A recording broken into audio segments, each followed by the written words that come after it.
네, 감사합니다. 예, 오늘 출애굽기 20장 12절에서 17절의 말씀을 다 같이 보시겠습니다.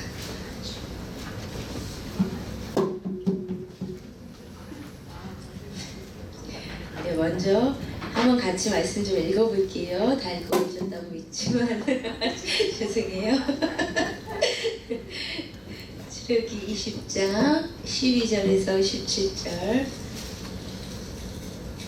예, 찾으셨으면 우리 다 같이 한 목소리로 읽겠습니다. 시작. 내 부모를 공경하라. 그리하면 내 하나님 여호와가 내게 준 땅에서 내 생명이 길리라. 살인하지 말라. 간음하지 말라. 도둑질하지 말라. 내 이웃에 대하여 거짓 증거하지 말라. 내 이웃의 집을 탐내지 말라. 내 이웃의 아내나 그의 남종이나 그의 여종이나 그의 소나 그의 나귀나 물은 내 이웃의 소유를 탐내지 말라. 아멘. 예, 우리 10계명을 하고 있었어요. 우리가 지난 시간에 1계명에서 4계명까지 했었습니다. 우리 10계명 다 외우시죠? 네, 우리 같이 한번 해볼게요. 1계명이 뭐였죠? 네, 나 외에 다른 신을 두지 말라.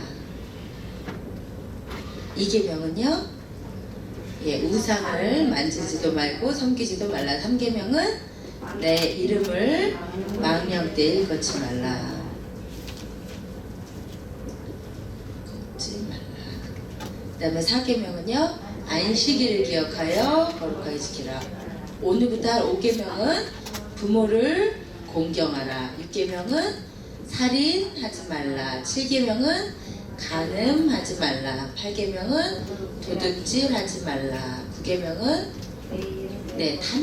아니죠. 거짓 증거하지 말라. 그 다음에 10계명이 아무것도 남의 것을 탐내지 말라. 요게 이제 10가지의 계명입니다.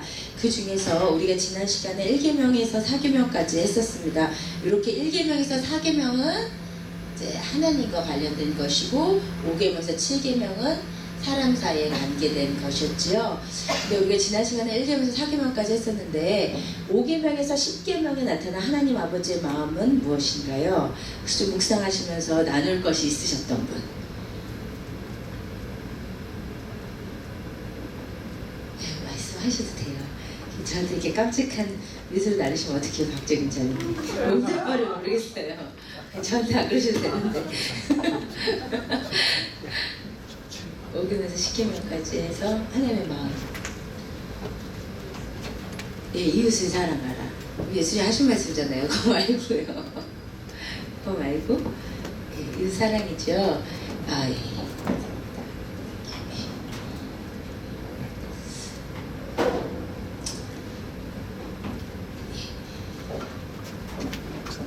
예, 5계명에서 10계명에 하나님의 마음이 보이는 것 같아요. 묵상하신 거 있으시죠? 5계명에서 10계명 사이에? 네.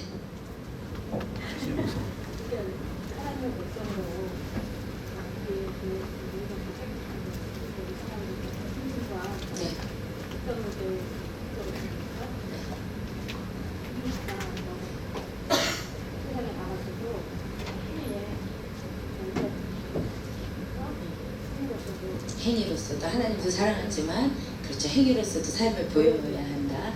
예, 맞죠. 또요. 하나님의 자녀답게 살아라. 삶으로 살아라. 네, 또요. 자녀끼리 사이좋게 살아라. 네, 맞죠. 또 하신 말씀 없으세요?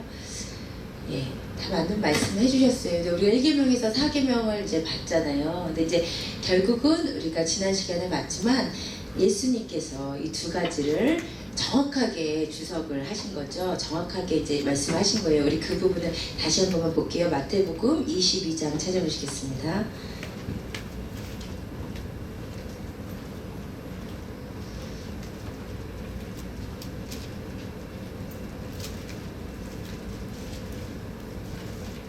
마태복음 22장 37절에서 40절 예, 찾으셨으면 같이 읽으십시다. 시작. 마음을 다하고 뜻을 다하여 주 너의 하나님을 사랑하라 하셨으니 이것이 크고 첫째 되는 계명이요 둘째도 그와 같으니 내 이웃을 내 자신같이 사랑하라 하셨으니 이 두 계명이 온 율법과 선지자의 강령이라. 네.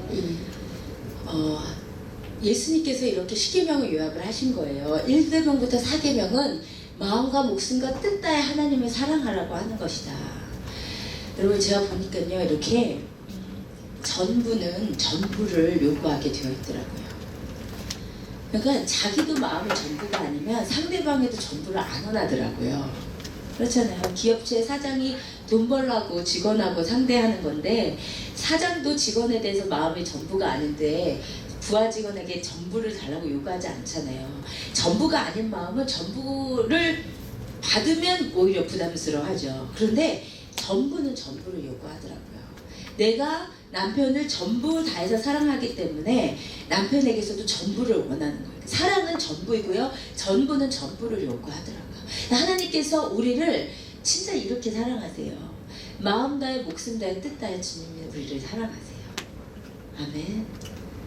그래서 그 귀한 사랑을 받으시면서도 이렇게 전혀 감동이 없는 표정이 있었어요. 하나님 여러분들 소라야 너를 마음 다해 목숨 다해 뜻 다해 사랑하신다니까. 이거 진짜 이렇게 확 이게 돌아야 되는 거 아니에요 진짜? 이 청년들이 이렇게 확 돌거든요. 하나님이 너를 이렇게 다해 사랑해. 그러면 그 사랑이 막 무너져가지고 막 삶을 다 들었는데 어른들한테 하나님 마음대로 목숨 다해 뜻대로 산다면 그러려니 하시더라. 그러려니가 아닌데 이거 하나님이 우리를 마음대로 목숨 다해 뜻대로 사랑하시기 때문에 우리에게 그걸 요구하시는 거예요. 전부는 전부를 요구하시기 때문에. 그래서 그 하나님께서 너 나만 사랑해 나만 바라봐. 나와 너 사이에 내 얼굴 앞에 내 얼굴을 네가 못 보게 하는 다른 거 두지 마. 그리고 그것 때문에 너의 마음에 딴 마음을 품고 다른 거 어떤 거 만들지 마. 나만 사랑하라는 말씀이에요. 그리고 이 3계명 내 이름을 망령되이 일컫지 말라는 게 단지 이름 얘기만 하는 것이 아니라고 했어요. 얼마 전부터 우리 엘라가 천둥번개가 치면 이래요.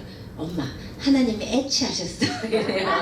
내가 어디서 들은 얘기야? 그랬더니 나중에 알아들으니까 큐리모한테 배웠다고 애들이 싹 배운 거 듣고 천둥번개 하면 엄마 하나님이 애취하셨어. 근데 만약에 그럼 이기면 어긴 거잖아요. 그게 아니고 여기서 일컫다는 것은 말하자면 하나님의 이름을 네가 갖고 다니는데 세속적인 이유로 헛된 이유로 갖고 다니지 말라는 거예요. 네 필요를 위해서 네 필요에 의해서 네가 하나님을 이용하려고 갖고 다니지 마. 하나님의 목적이 돼야 돼. 나를 이용하지 마 이거예요. 왜냐면 사랑하기 때문에 이용당하기를 원하지 않는 거예요. 이게 오 목사님은 되게 관계적이거든요. 근데 제 결혼에 제일 이제 적응이 안 됐던 게 한국 사람들은 미국 사람들에 비해서 별로 인사를 안 하는 것 같아요. 가족끼리 뭐 특별히 인사 안 하잖아요. 자고 일어나서.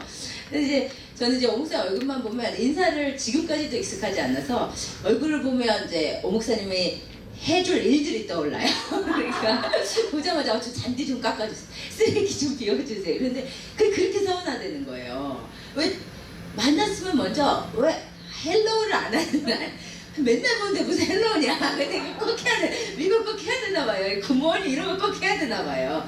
그리고 이제 왜 나를 보면 내가 해줄 일만 요구를 하느냐는 거예요. 이런 느낌인 거죠. 이용당한 느낌. 관계는 그 사람 자체가 목적이 돼야 되는데 이 사람을 위해서 뭔가 하려고 하면 굉장히 서운한 거거든요. 하나님도 그거 하지 말라는. 근데 이게요 우리가 진짜 잘 어기거든요. 하나님 자체가 목적이 돼야 되는데 내 자식 문제를 위해서 하나님 우리는 이용해요. 내 비즈니스를 위해서 하나님을 이용해요. 예수님 자체가 목적이 되는 그 사람, 하나님도 우리 자체가 목적이니까요. 그걸 원하시는 것이 3계명이에요. 그 다음에 4계명은 안식일인데 이것은 뭐냐면 하나님이 시간을 따로 떼어놓고 데이트하자라는 사랑의 그 약속이에요. 사랑하자는 약속이에요. 그래서 어떤 의미에서는 이 구약의 안식의 규정을 제일 지금에 와서 잘 지키는 것은 하나님과 이렇게 데이타임을 갖는 거예요. 에브리데이. 이렇게 물론 운전하면서도 기도할 수 있고 공부하면서도 기도할 수 있고 당연히 일상에서 하나님과 교제해야 되지만 그것 말고 시간을 떼어놓고 하나님이랑 만나는 시간이 꼭 필요해요. 우리 가운데. 아셨죠? 그리고 정말 우리 하비스터스들은 그 시간에 꼭 가지시기를 주님의 이름으로 부탁을 드립니다. 교회 오셔서 가지시면 제일 좋고요. 불가능하시더라면 집에서라도 꼭 하나님과 따로 세상으로부터 일상을 멀리하고 주님을 만나는 시간을 꼭 가지시기를 원합니다. 그러면 그 시간이 우리 안식일이 돼요. 진짜 그 안에서 우리가 회복되고 쉼을 얻어요. 그것이 안식일의 진정한 의미입니다. 이것이 지난 시간에 한 이제 이 4계명이었어요. 그 다음에 이제 이 5계명에서 10계명인데요. 여기서 하나님의 마음을 읽는 게 되게 중요해요. 1계명에서도 4계명에서도 하나하나의 규정도 중요하지만 이 여기는 하나님 아버지의 마음, 당신이 우리를 전부 사랑하니까 우리의 사랑을 전부 받고 싶어 하시는 그 하나님의 마음을 읽어야 되는 것처럼 5계명에서 10계명에서 하나하나 이 규정도 중요하긴 하지만 하나님 아버지의 마음을 읽는 게 너무 중요해요. 그런데 이 5계명에서 10계명에 대해서 예수님께서 주석하시기를 이게 무슨 뜻이냐면 내 이웃을 내 몸과 같이 사랑하라 하신 거예요. 근데 여기서 제일 중요한 단어가 뭐냐면요. 제일 중요한 단어가 이거예요. 몸과 같이.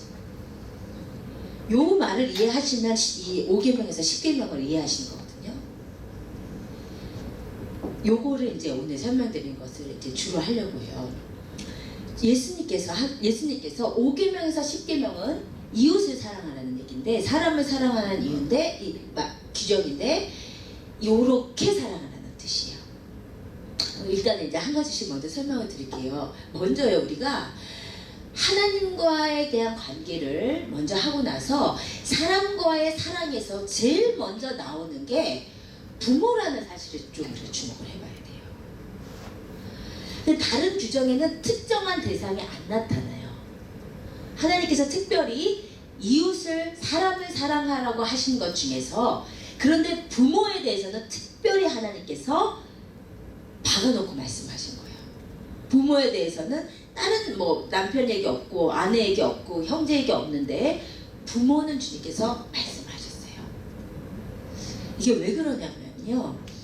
우리가 살면서 가장 상처 줘서는 안 되는데 가장 심하게 상처 줄 수 있고 상처 주기 쉬운 관계가 부모 자식 관계이기 때문이에요. 여러분 부모는 어찌됐건 우리에게 생명을 주신 분들이잖아요. 그런데 이 부모 공경이 생각보다 쉬운 게 아니에요. 특별히 부모를 공경하라 이 5계명만 봐도 분노가 올라오는 사람들이 실제로 진짜로 있어요. 왜냐면 대부분의 부모들은 정말 헌신적이고 좋은 부모이시지만 그렇지 않은 부모를 갖고 자란 경우도 있거든요. 그러면 그런 경우는 정말 이 부모를 공경하라는 이 말씀이 굉장히 마음에 걸림돌도 있고 힘들어요. 제 친구 같은 경우는 아버지가 정말 그 알코올 중독과 상습적인 구타로 너무 시달렸어요. 나는 아버지가 그냥 뭐 하루가 멀다 하면 이제 술을 드시고 오시는데 맨 진짜 엄마부터 해가지고 자식까지 막 개패듯이 패는 거예요. 뭐 정신이 없이지 막 패는 거예요. 그런데 그 아버지가 중학교 때인가 돌아가시는데 얘가 전혀 슬퍼하지 않더라고요. 제가 보기에도 굉장히 이제 진짜 이렇게 기도의 응답을 받은 것처럼 너무 기뻐하더라고요.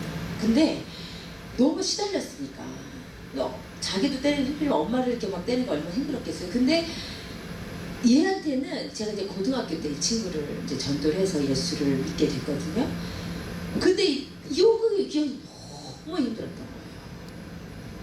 이미 죽었지만 아빠를 사랑할 수 없었기 때문에 하나님이 요거를 10계명으로 주셨는데 나는 요거는 도저히 우리 아빠는 나는 할 수가 없다.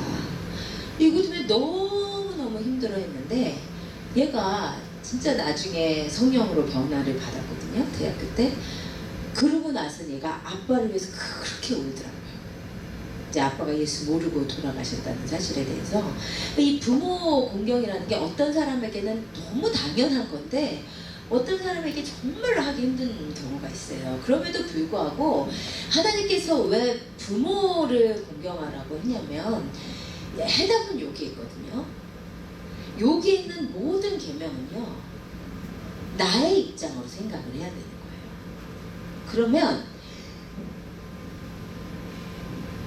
만약에 내 자식이 나를 너무 미워하고 나를 저주하고 나를 거부할 때 부모된 심정이 진짜 찢어지죠. 그렇지 않으시겠어요? 부모로서 자식이 부모를 박대하고 부모를 거부하고 떠날 때 너무 아픈 거거든요. 근데 주님께서 그것처럼 너도 부모를 아프게 하지 말라는 거예요. 왜냐면 제일 아프게 하면 안 되니까. 어찌됐던 부족했고 나에게 상처 주었지만 그래도 생명을 준 분이시잖아요.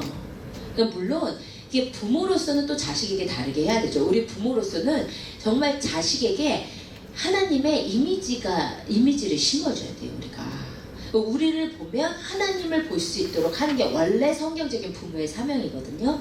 그거가 굉장히 힘들죠. 근데 모든 부모가 다 그렇게 하고 싶지만 못하는 이유는 우리의 연약함 때문이거든요. 누가 자식에게 그렇게 상처 주고 싶었고 자식을 그렇게 분노나게 하고 싶었고 그렇게 하고 싶지 않았는데 인간이 연약해서 그렇게 됐던 거예요. 그러니까 너의 부모도 연약함 때문에 너무 삶이 브로큰돼서 그렇게 됐지만 너 자식이 너한테 그럴 것을 생각해서 그렇다면 네가 얼마나 아플 것을 생각해서 생명을 주신 분한테 그렇게 하지 말라는 하나님께서 말씀인 거예요. 저는 제가 결혼하기 전에는 아니 결혼하고 나서도 정말 좋은 엄마가 될 줄 알았어요. 근데 이제 왜 엄마가 애들한테 저렇게 소리를 지르고 화를 내는지 이해를 못했고 애를 너무 이제 이뻐했으니까 나는 정말 좋은 엄마가 될 줄 알았어요. 근데 제가 막상 엄마가 돼 보니까 자식 관계에서도 나의 연약함이 나오더라고요. 그래서 내가 아직 다 훈련되지 못하고 내가 정말 막 감정적으로 힘들고 육체적으로 힘들고 막다른 골목에서 막 애들 막 울어대면 진짜 막 심장을 막 긁잖아요. 그러면은 나도 모르게 소리 지르게 되고 이 부분에서 이런 말 안 했어야 되는 말 하게 되고요. 실수하더라고요. 엄마도요. 그래서 얼마 전에 아라가 저한테 그러더라고요. 엄마 할 말이 있어요. 그래서 하세요. 그랬더니 저에게 좀 젠틀한 엄마가 돼주시면 안 될까요? 제가 견딜 수 없어서 하는 말이에요. 이러더라고요. 내가 너를 견딜 수 없게 만들었니? 내가 뭐가 그렇게 안 부드럽니? 이게 웃긴 게 제가 그 정도는 아니거든요. 절대로. 그냥 말해보는 거죠. 근데 자기가 도저히 견딜 수가 없었대요. 그래서 엄마한테 얘기를 해야겠다고 생각해서 한다는 거예요. 그래서 내가 안아줘서 미안해. 엄마가 아직 부족해서 그래. 이렇게 했죠. 근데 진짜로 걔 좀 오반데 제가 그 정도는 아니지만 그래도 제가 진짜 부족해서 실수하고 실패할 때가 있더라고요. 엄마로서 안 그럴 줄 알았는데 안 할 말 하고요. 소리 안 질렀어야 되는데 소리 지르고요. 그렇게 하더라고요. 그래서 내가 내 부모한테 상처 입은 것만 생각했는데 나도 내 부족함 때문에 내 자식한테 상처 충분히 줄 수 있겠고 그렇게 봤더니 우리 부모가 나한테 상처 줬지만 그것은 의도했다기보다 정말 그분들의 그 브로큰된 삶 때문에 부족함 때문에 연약함 때문에 그럴 수밖에 없었던 거예요. 그러니까 우리가 그거를 이해할 수 있어야 되는 거거든요. 근데 하나님께서 부모는 정말로 하나님처럼 우리에게 생명을 주신 자이고 하나님 아버지의 마음이 있잖아요. 우리 자식들이 하나님 배반하고 떠나간 그 아픈 마음을 하나님 아버지가 계시잖아요. 그러니까 어쨌든 하나님 아버지의 대리자로서 우리에게 생명을 주신 분이기 때문에 우리가 우리 삶에서 만나는 인간관계 중에 가장 신경 쓰고 가장 조심해야 될 게 부모 관계임은 분명해요. 정말 사랑하기 힘들더라도. 그래서 하나님께서 이것은 특별히 말씀을 하신 거예요. 다른 관계뿐만 아니라 관계 중에서도 부모 관계는 특별히 우리가 근데 별로 신경을 안 쓰잖아요. 부모한테는 막 함부로 하고 상처 주고 막 배우자한테 너무 잘하면서 하는 뜻이 아닌 것 같아요. 부모는 특별히 우리가 더 상처 드리지 않고 더 우리가 하나님의 대리자로서 공경해야 될 필요가 있는 관계이기 때문에 이 부모 공경을 주셨어요. 그러니까 이걸 조금 생각할 필요가 우리가 있는 규정인 것 같고요. 그 다음에 이제 살인, 간음, 도둑질, 거짓 증거, 탐내지 말라. 이것은요 우리의 인간관계에서 우리가 가장 짓기 쉬운 죄들이에요. 사실은요 살인죄 이것은 예수님께서 말씀하시는 것으로 봐서는 살인뿐만 아니라 미워함도 포함되잖아요. 그렇죠? 일단 당연히 우리는 포함돼서 생각을 해야 되는 거예요. 그런데요, 왜 하나님께서 살인하지 말라 하셨냐면 요거를 생각할 때 하지 말라는 거예요. 여러분, 여러분의 가족이 죽임 당했을 때 그 나머지 가족이 느끼는 슬픔은 정말 지옥과도 같거든요. 정말 내 부모가 죽으셨을 때, 내 자식, 처자식이 죽었을 때, 내 형제자매가 죽었을 때 그 가족이 당하는 슬픔이라고 하는 것은 정말 너무 상상을 초월한 아픔이에요. 그런데 누군가가 너의 가족을, 너를 죽였을 것을 생각을 해보면, 누군가가 네 남편을 죽였을 때 네가 얼마나 아프겠니? 그것을 생각해서 너는 다른 사람 죽이지 마, 이 말씀이에요. 그러니까 모든 거 핵심은 이거예요. 너가 그 상황의 것을 생각해봐.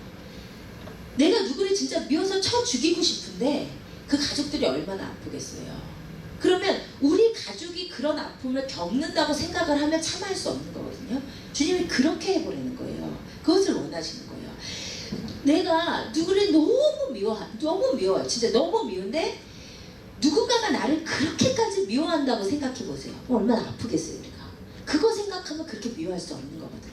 지금 무슨 말인지 이해가 되세요?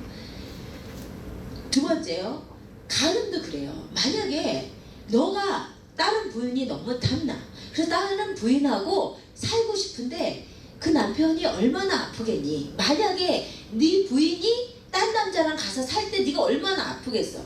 네가 아플 거 생각하면 그거 못해, 하지 마, 이러시는 거예요. 내 몸과 가치는 너의 입장에서 생각을 해보라는 거예요. 그럼 참아할 수 없는 거거든요. 도둑질도 그래요. 여러분, 내 거 진짜 막 하루아침에 10,000불, 20,000불 누가 사기쳐서 갖고 가버리면 정말 아픈 거거든요. 근데 남의 거는 되게 탐나죠. 근데 누군가가 내 것을 그렇게 해버렸을 때 내가 얼마나 힘들겠어요. 그거 생각하면 할 수 없는 거예요.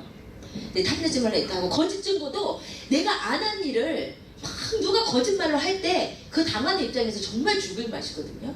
그러니까 그거 생각해서 너는 다른 사람한테서 거짓 증거 하지 마.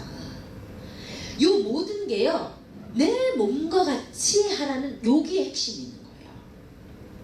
그러면 주님께서 왜 내 몸과 같이 바꿔놓고 생각하라 하셨을까요? 그건요, 주님께는 우리 모두가 소중하기 때문이에요. 무슨 말인지 아시겠어요? 이게 하나님 아버지의 마음이에요. 우리가 신앙이 어릴 때는 하나님이 나만 사랑하는 것 같아요. 근데요, 신앙이 커지고 나면 하나님이 정말 나한테 나쁘게 한 저 사람도 너무 사랑하시는구나, 그거를 인정하기 싫거든요, 사실은. 근데 그거를 정말 느끼게 돼요. 내가 생각할 때 저 사람은 나한테 진짜 하면 안 되는 일을 한 사람인데 하나님이 저 사람도 똑같이 전부를 다해서 사랑하더라고요. 그러면 하나님의 입장에서는 다 사랑하는 자들인데 서로 미워하고 싸우고 상처 주고 아프는 게 하나님 아버지가 굉장히 마음이 아픈 거예요. 그거 하지 말라. 다 너의 몸처럼 나에게 있어서는 다 똑같이 사랑하는 소중한 자들이니까 너희도 똑같이 그렇게 하라는 말씀이에요. 여기 안에는 하나님 아버지의 마음은 이거예요. 누구도 하나님께는 소중하지 않은 적 없기 때문이에요. 제가 예전에는 누가 저한테 이제 뭐 살다 보면 이게 진짜 뭐 나쁜 행동을 하기도 하고 그러잖아요. 그러면 하나님, 어떻게 그 사람은 그럴 수 있습니까? 하나님, 이거를 다 보시옵소서, 신원하여 주시옵소서, 막 이렇게 기도했거든요. 저한테 어떻게 근데 조금 하나님의 마음을 알고 보니까 그런 기도 못 하겠더라고요. 이제는 내가 그 사람 때문에 속상해하고 마음 아파하고 미워하고 이거를 마음껏 하고 싶은데 하나님 아버지가 그 사람을 똑같이 너무 사랑하신다는 걸 알겠는 거예요. 그래서 이제는 하나님 아버지 마음이 아플까봐 그렇게 못하겠더라고요. 무슨 말인지 아시겠어요? 우리는 우리 기준에서만 생각하니까요, 남의 것은 쉽게 보이고 갖고 싶고 그래요. 근데 하나님의 기준에서 똑같단 말이에요. 부모 입장에서 제일 아픈 게요, 자녀들이 사랑하지 못하고 싸우는 거잖아요. 진짜로. 하나님도 똑같으세요. 그 하나님 아버지의 마음, 우리 모두 한 사람 한 사람이 너무 소중한 그 하나님 아버지의 마음을 알아버리면 참아 이렇게 못해요. 그래서 이 규정이요. 성경에 예수님께서 한마디로 딱 요약을 하시는 게 마태복음 7장이에요. 되게 중요한 말씀이거든요. 찾아볼게요. 마태복음 7장 12절.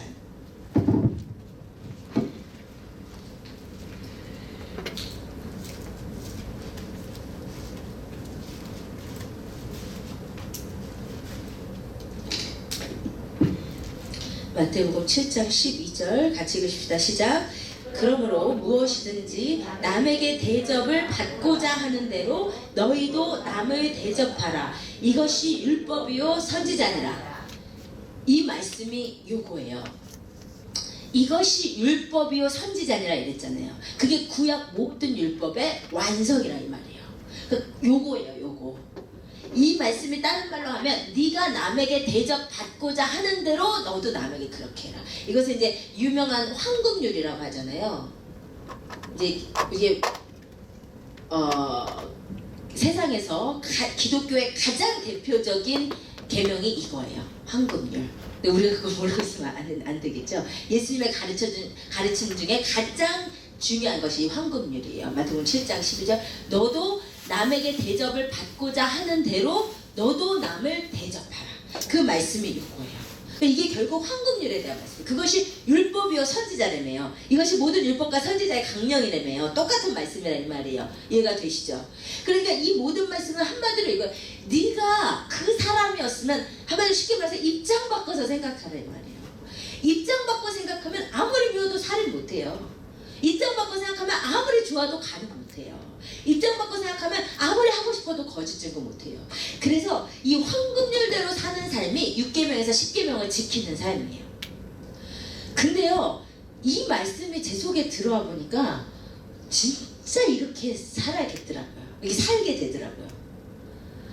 요거에 국한되지 않고요. 모든 매사에. 그러니까 옛날에는 이제 뭐 우리가 이제 미국에서 살기 때문에 이제 뭐 예를 들어서 음식점에 간다 그러면 이제 한국말을 못 알아듣잖아요. 그러니까 뭐 예를 들어서 뭐 저 서버에 대해서 뭐 누가 뭐라고 해서 저 뚱뚱한 아줌마가 뭐 이렇게 얘기해. 그것도 못 하겠더라고요 이제.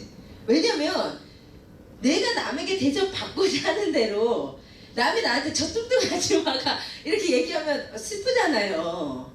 그러니까 우리가 매사에요. 살인, 가는, 도둑질, 거짓 증거 여기에 국한되지 않고 매사에 정말 이렇게 살아야 되는 거예요. 하나님에 대해서는 하여튼 전심으로 100% 사랑하고요. 사람에 대해서는 저 사람이 나라면 그렇게 사는 거예요. 매사 그렇게 하다 보면 우리가 요게 이루어진다니까요. 우리의 삶에. 그러니까 우리가 마음에 안 드는 사람 욕하고 싶잖아요. 그런데 누가 나를 그렇게 욕할 거를 생각하면 당한 입장에서 마음 되게 아프거든요. 못하는 거예요. 하나님 그거 원하시고. 왜냐면 하나님께는 너도 소중하지만 그 사람도 똑같이 소중하기 때문에. 이게 하나님 아버지의 마음. 그래서 하나님께서 요거를 원하신 거예요. 하나님을 절대적으로 사랑하고 사람끼리 절대적으로 사랑하는 거. 이게 인간은 자기 자신이 제일 사랑하기 때문에 자기 자신처럼 다른 사람을 사랑할 수 있다면 완벽하게 사랑하는 거죠. 요거를 하나님이 원하시는 거예요. 황금률로 산. 이거 한번 해보셨으면 좋겠어요. 뭐를 하시려든지 간에 말 한마디도 그쪽 과장하고 좀 나쁘게 얘기하고 싶은 것도 내가 그걸 당한다고 그렇게 못하잖아요. 그러니까 내 몸과 같이 내 이웃을 내 몸과 같이 내가 대접받고자 하는 대로 해보세요. 그러면 그것이 모든 율법과 선지자의 구약의 모든 율법 다 잃어버린다니까요. 근데 진짜 그러더라고요. 제가 해보니까 이제 누구에 대해서 조금이라도 이렇게 나쁜 말 못하겠어. 진짜 내가 그 상황이라면 못하겠더라고요. 그렇게 하나님이 주신 거예요. 내 몸과 같이. 예, 그것이 이제 6계명에서 5계명에서 10계명에 있는 하나님의 마음이고요. 이 탐내지 말라는 것은 특별히 이 모든 이 인간관계 일이요, 이 탐심에서 많이 오거든요. 그런데 골로새서 5장 2절을 보면 탐심은 곧 우상숭배라고 했어요. 그래서 이제 어떻게 보면 1, 2계명과 통하는 계명으로 우리가 정말 모든 일에 자족하는 마음이 있으면, 디모데후서의 말씀처럼 자족하는 마음이 있으면 많은 범죄에서 우리가 자유로워져요. 그래서 하나님께서 마지막에 모든 계명을 마무리하는 말씀으로 이렇게 주신 것이 바로 이 10계명입니다. 이것이 황금률대로 살아가는 삶. 이거는 정말 실천을 좀 해보셨으면 좋겠어요, 여러분이. 내 몸과 같이 대접받고자 하는 대로 사실 여러분 되시기를 원해요. 제가 한 가지만 더 말씀을 드리고 마치겠는데요. 이거를 하나님께서 당신의 백성에게 주셨는데, 저는 이렇게 보면 이게 하나님이 정말 이스라엘이 무엇이길래 이들을 이렇게 택하시고 사랑하셔서 전적인 사랑을 요구를 하시는가? 왜 이스라엘을 택하셨을까요, 하나님께서? 사실 이스라엘이 애굽에서 노예 생활할 때 이 노예들이 뭔 신을 섬기든 누가 무슨 상관을 했겠어요. 그렇죠? 근데 누구도 이스라엘에게 집착하고 사랑을 받고자 하는 신이 없어요. 근데 이상하게 하나님이 이스라엘을 택하셔서 전적인 사랑을 주시면서 전적인 사랑을 집착적으로 원하신단 말이에요. 왜 이스라엘을 택하셨을까요, 하나님이? 언약의 성취. 너무 어려운 말 하지 마시고요. 우리 말씀을 잠깐 찾아보겠습니다. 뭐냐면요, 신명기 7장 7절에서 8절.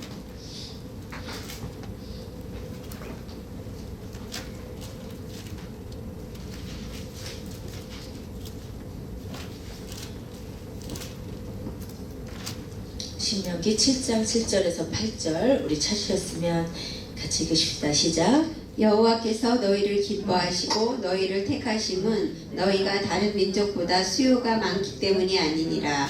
너희는 오히려 모든 민족 중에 가장 적으니라. 여호와께서 다만 너희를 사랑하심으로 말미암아 또는 너희의 조상들에게 하신 맹세를 지키려 하심으로 말미암아 자기의 권능의 손으로 너희를 인도하여 내시되 너희를 그 종 되었던 집에서 애굽 왕 바로의 손에서 속량하셨나니. 네, 여기에서 뭐라고 되어 있냐면 하나님께서 이스라엘 백성을 택하신 것이 그들이 크기 때문이 아니고 많고 강성하기 때문이 아니고 오히려 그들이 가장 작은 자들이기 때문에 택하셨다는 거예요. 여러분, 이것이 이스라엘이 가지고 있던 영적 잠재력이에요. 이스라엘 히브리 민족, 히브리라는 뜻은 핫비루에서 나왔다고 했죠. 밑바닥 인생들이었어요. 이스라엘은 가장 세상 민족 중에 가장 보잘것없고 밑바닥 인생이었기 때문에 그래서 아무것도 가진 것이 없는 자들은 잠재력이 있어요. 어떤 잠재력이 있냐면 하나님밖에 바라볼 수 없는 거예요.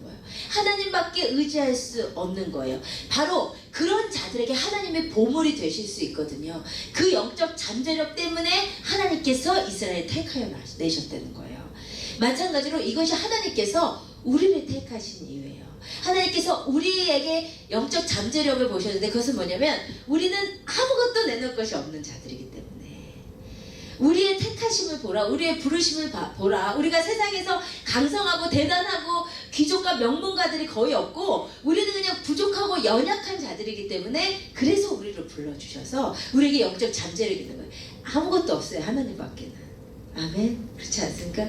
제가 진짜 새벽에도 정말 진심으로 고백한 게 하나님, 정말 저에게는 아무것도 없습니다. 아무도 없습니다. 정말 주님밖에 없더라고요. 정말. 물론 부모님도 있고 신부님도 있고 남편도 있고 있지만 형제도 있고 하지만 정말 내 삶에 나와 함께 하시고 나를 도울 때 나와 함께 가실 분은 정말 주님밖에 없어요. 그 주님밖에 붙을 자가 없는 그 밑바닥 인생의 그 보잘것없는 잠재력을 보시고 하나님께서 택하여 주신 거예요. 그것이 우리를 부르신 하나님의 은혜예요. 그래서 우리 같은 자들이 고백할 것은 주님, 모든 것이 주의 은혜입니다. 나 같은 것을 불러주셔서 내가 무엇이간데 그렇게 나의 사랑을 받고 싶어 하시고 그렇게 나에게 집착하시고 그렇게 나에게 전부를 요구하실까? 그것이 우리 하나님의 사랑이에요. 우리 그 구절만 읽으시고 말씀 마칠게요. 고린도 후서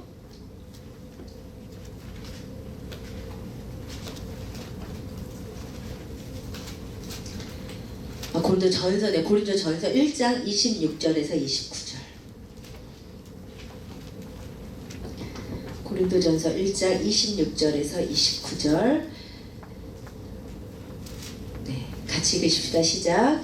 형제들아, 너희를 부르심을 보라. 육체를 따라 지혜로운 자가 많지 아니하며 능한 자가 많지 아니하며 문벌 좋은 자가 많지 아니하도다. 그러나 하나님께서 세상에 미련한 것들을 택하사 지혜 있는 자들을 부끄럽게 하려 하시고 세상의 약한 것들을 택하사 강한 것들을 부끄럽게 하려 하시며 하나님께서 세상의 천한 것들과 멸시받는 것들과 없는 것들을 택하사 있는 것들을 폐하려 하시나니 이는 아무 육체도 하나님 앞에서 자랑하지 못하게 하려 하심이라. 아멘. 이것이 하나님께서 우리를 부르신 것입니다. 우리 가운데 문벌 좋은 자가 많지 않냐고, 우리 가운데 강한 자가 많지 않냐는데, 이 세상에 찢기 같은 우리를 부르셔서 하나님의 거룩한 자로, 하나님의 보배롭고 존귀한 자로 우리를 만드시고 우리를 전부를 다해 사랑하시고 하나님께서 우리의 전부를 받고자 하시는 거예요. 그것이 우리에게 있었던 영적인 잠재력임을 믿으시기를 바랍니다. 우리가 정말 이렇게만 살면 돼요. 이게 쉬운 것 같은데 어려운 것 같은데 되게 쉽거든요. 주님을 향해서 전부를 드리시고요. 그 다음에 내 이웃을 내 몸같이 사랑하는데 여기에 이제 나는 없어져야 되는 거예요. 아셨죠? 우리는 하나님 사랑, 이웃 사랑, 근데 여기에 나를 잡고 있으면 이게 둘 다 안 돼요. 아시겠죠? 우리는 우리의 자아는 그리스도 안에서 못 받고 하나님 사랑, 이웃 사랑을 이루어가는 존재들이고 둘 중에 일단 이게 먼저 돼야 돼요. 하나님을 사랑하다 보면 하나님의 마음을 알게 되다 보면 차마 이웃을 미워할 수가 없어지고 이웃에게 욕할 수가 없게 되고 모두 하나님 보시기에 다 똑같이 사랑하는 자들이에요. 그들을 내 몸과 같이 사랑하시는, 이거는 꼭 여러분 한번 실천해 보셨으면 좋겠어요. 무엇을 하시든지 간에 나라면, 네, 이제 그게 하나님의 이 말씀이 이게 황금률이에요. 그 황금률에 따라서 살아가시기를 주의 이름으로 부탁을 드립니다. 네, 함께 일어나셔서 찬양하시고 기도하시겠습니다. 네, 나주의 믿음 갖고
되거든요. 우리가 정말 사랑하지 못하는 사람들, 특히 교회 안에서 사랑함이 없으면, 우리 안에 틈이 있으면 정말 주님께서 아파하시고 우리가 하나님께 이 교회가 사용받지 못하는 이유가 될 수 있습니다. 우리 안에 사랑함이 있어야 돼요. 누군가를 미워하고 정죄하고 색안경을 끼고 보기 전에 나에게 그렇게 한다면, 여러분 정말 이 하나님의 사랑은 사람을 향한 사랑으로 자연스럽게 이어져야 되는 거예요. 여러분 안에 사랑하지 못함이 있고 정죄함이 있고 판단함이 있고 미워함이 있고 분노함이 있고 여러분 이것이 우리가 십계명을 어기는 것입니다. 우리 아버지의 마음을 알아주셨으면 좋겠어요. 아버지에게는 모두 다 너무나 소중해요. 모두 다 너무 사랑하세요. 근데 서로 미워하고 서로 미워서 기도하면 아버지 마음이 너무 아프신 거예요. 우리 이 시간 주님, 내가 정말 사랑하는 사람이 되기를 원합니다. 하나님, 내가 사랑하지 못하는 사람에 대해서 주님 앞에 가지고 나오고 주님 회개합니다. 우리 아버지의 마음을 아프게 해드려서 죄송합니다. 하나님, 제가 거짓 증거하고 미워하고 판단하고 가십하고 하나님 내가 그렇게 당했다면 제가 너무 마음이 아팠을 텐데 그것을 생각하지 않고 하나님, 제가 십계명을 어기면서 살았습니다. 사랑하지 못한 것 용서하여 주시고 하나님, 주님의 마음 알아 사랑하게 하여 주시옵소서. 우리 그렇게 정말 주님 앞에 고백하시면서 함께 기도하시면서 나아가시겠습니다. 아버지 하나님,